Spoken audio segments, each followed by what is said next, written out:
What are the big differences between the FM and AM? I understand reach, but can you break down a little bit of that for us? Like, it's mainly sound quality. So AM is it's a different method of broadcasting. So it's amplitude modulation. So if you know, like a wave, so the amplitude of the wave is how big the wave is.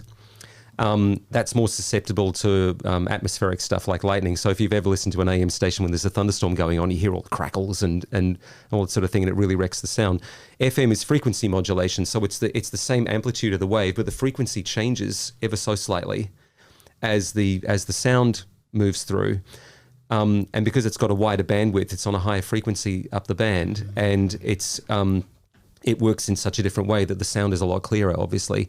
And it's because it's not based on amplitude, it isn't susceptible to interference like AM radio is. And also you can hear it in stereo too. Yeah. They did experiment with AM stereo about 30 years ago, but it just never took off and the sets were too expensive. And Right. Yeah. Yeah. I was wondering about it. Yeah. But also FM goes a lot shorter distances. So, you can have an AM station down in south of Waikato, and you can still hear it at night here.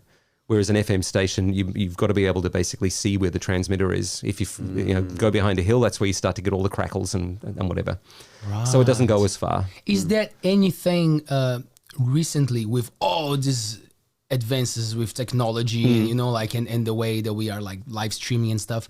Do you see, or is there something already happening to facilitate the transmission? To reach bigger audiences and like to get to places that it's hard to get the right signal? Yeah, for FM not so much. I know in America they've experimented with a thing called HD AM radio, which is basically turning an AM radio signal into a digital signal. So that can get a lot further, but then the further you get away, you start to the signal starts to break up and the digital starts to So it hasn't really. It's the technology really is what it is now, and I don't think it'll progress much further from that. But who knows? Yeah.